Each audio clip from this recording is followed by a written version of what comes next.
Hi guys, this is Jeannie and I am Airbnb Adventures with Jeannie, and I will be flying back to Scottsdale on September the 29th, and I will be hanging out there in Paradise Valley. I wanted to just tell you guys a little bit about my last experience at an Airbnb. The last time I was there was a couple weeks ago, maybe a week or two ago, and I was staying in this place that said Oldtown, great casa, amazing old town place, and it was a house with a pool. Well, when I looked at it closer, I had no idea that was old and it was all screwed up, and that it had telephone lines in the backyard and wires over the pool, and all the lawn furniture in the area where they said it was a great cabana area to hang out in Old Town. It was all covered with like dirty cushions, and bird poop was on the cushions. And then as I entered the house, I could feel a bad smell. You could smell as you entered the Old Town home. And mind you, this wasn't a cheap house. We ended up paying $250 a night, even though we ended up getting a refund because it was so bad. When I walked in, I knew I couldn't stay there long, and I said to my husband, oh my God, we booked this for 7 days, but I had to change it to 3 days because it was just gross. Okay, so what happened is, and you walked in, it had a bad smell, right? Then once you passed the doorway and you looked in, you saw old brown leather furniture and a crappy kitchen. There was nothing in the refrigerator, not even water bottles, and you couldn't find that. It was an old refrigerator. It didn't have ice or anything like that. And these are the things you have to be careful of. And you have to message your host ahead of time and ask questions if you're renting a house. So then we walked into it, and what happened is, we went down the hallway and saw how old the house was. It was like a house built in 1970. And it wouldn't have been bad if it had been remodeled like they said. And they said it was a 5-star review house. But it was missing a whole month of reviews. And I should have seen that as a red flag. And the girl's name was like Leah, was the host. So I walked into it, smelled the bad smell, walked down the hallway, and all the doors I noticed would close on their own. And my husband said, well, it's probably because the house is not balanced. They would just start closing it. So when you'd open a door, it would automatically just close. And they were old doors. And when you looked in the room, one of the room had cactuses painted all over the walls, and had 2 twin beds. And it just was a little freaky and old, and you could really smell the staleness like. Then I looked in the bathroom across the hallway from it, and I noticed that the curtain rod was like drooping in the center. It was like on a curve. And when I opened up the shower curtains to look inside the bathtub, the shower head was missing the inside of it. It was like a hollowed out, broken shower head, which was great. So I was like, oh crap, I was screwed up. Here I'm Airbnb Adventures with Jeannie, and I screwed up. But this is good because I can warn you guys. So I had already paid Airbnb everything, the service fee, the cleaning fee. I'd paid for Leah's house, and it ended up coming to about $250 a night, which is crazy.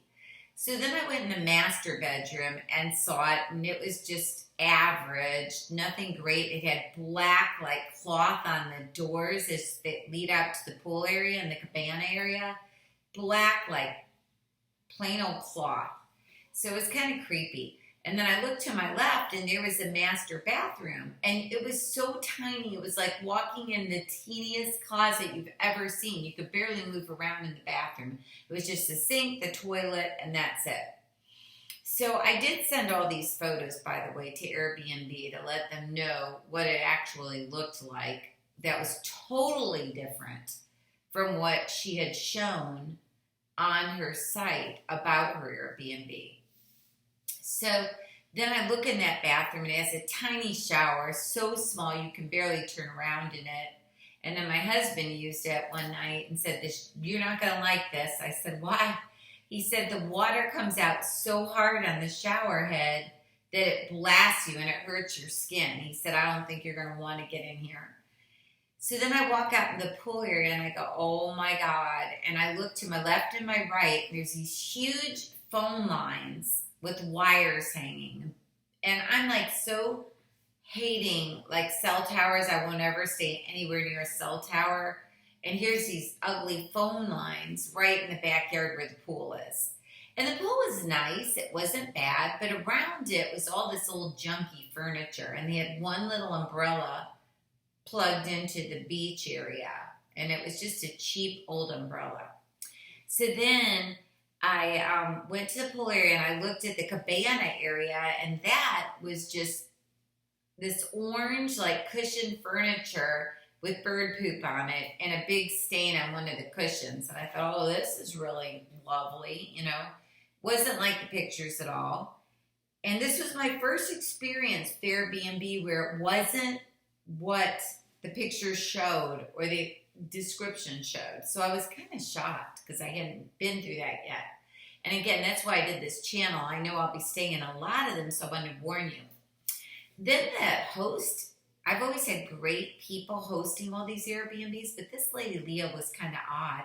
She called up so what happened is my husband said, oh, screw it. We're going to stay here 2 or 3 nights at least. He said, because you could try to get out of it. He said, call her up and just tell her, sorry, this is not what we thought it was. We're only going to stay 3 nights instead of 7. So I immediately called her and I told her, and she said, oh, I'm so sorry. No one's ever said this was an old house that wasn't remodeled and had the old tile floors that are original and showers that don't work and a hot, steamy garage with an old washer and dryer and all our personal stuff there. She said, no one's ever complained like that. And I said, well, I'm just being honest. I said, but I'm willing to stay here 3 nights and give you, $750, which is a lot of money for 3 nights, And so she said, okay. And she said, that's fine. So we did stay 3 nights, kept the place perfect. It was very uncomfortable. At night, the sheets were itchy, and I didn't sleep well knowing those big phone lines were right behind my head in the master bedroom, right outside the back. And then there was a bad storm the 3rd day, and we were at my daughter's, and on the way back, there were trees down, and it was a bad storm. So she sends me this message, and she says, could you take the furniture in? Can you do this? Can you do that? Can you do this? And I'm like, I'm the guest. And she's like physically asking me to do all these extra things, which is just totally crazy. And she goes, well, I know it's your last day. And she said, I have a list of things I'd like you to do. And I was like, listen, first off, you lied in your description on the house. It was nothing like what you said. The reviews are all wrong. This house doesn't even have a decent shower to take a shower. And the beds are all itchy and it's dirty and it's not renovated. There's not even coffee in the kitchen. There's nothing. There's zero. There's not even ice. There's a old-fashioned ice maker with some ice in it inside the freezer. I said, this is just the worst Airbnb I have ever stayed in, and I've paid the most I've ever paid, which is $250 a night. So I thought about Airbnb's guarantee that they always talk about, and so I did file one with them. Well, I went right into another Airbnb because we were staying 2 weeks. And the other Airbnb was a lady I'd rented from before in Scottsdale. Her name was Ryan. And she had one right on this cute little park that has a lake. So I rented hers. And it was less. It was only like $108 a night. And then I filed with Airbnb. I told them, I sent them 20 pictures of how bad that Oldtown casita with pool and cabana. I sent them all the photos of what it was really like. And I said, this is the most uncomfortable house I have ever spent the night in. And I had to go 3 nights there, and it was like torture. And I said, I really feel like the Airbnb should cover something because we paid $250 a night for those 3 nights. So Airbnb refunded us a little bit. They gave us like $90 back or some silly little amount like that. Said they were sorry. And then she proceeded to give us a terrible review that was really nasty. I didn't do that because I just didn't want to hurt somebody. I thought maybe she's poor and she really needed that money, and that's why she never renovated her Airbnb, and that's why it was so bad. It only had 3 old, disgusting towels in the old-fashioned towel closet, and it was just horrible. And I thought, well, maybe that's why. Maybe she's poor and she doesn't have any money, so I didn't give her a bad review. But she was really nasty. When my husband got the review, he said, oh, she even said that she couldn't wait to get us out. And I thought, oh my God. And my husband and I are so neat and OCD. We've always gotten raving reviews. So guys, just beware, be so careful. Don't be like I was this time. I just went by the reviews. Don't do that. Make sure you really question. You can message these hosts on Airbnb. Message them and ask for more pictures. When you look at the photos, like had I enlarged the photos of that master bathroom that was so horrible, I would never have stayed there. But I should have enlarged them before I came. So be really careful, guys. Please be sure to follow me and subscribe to this video. And remember, you can always message the hosts on Airbnb. You can even negotiate the price. Don't get stuck in a bad one. I will never stay in a home in Oldtown in Scottsdale again. I'll only stay in other Airbnbs throughout Scottsdale. There are condos, apartments, and houses that are nowhere near Oldtown. I think I'm going to stick to Paradise Valley. So look for my new one on my guest house on September 29th, 2022. And I'll see you then. Bye.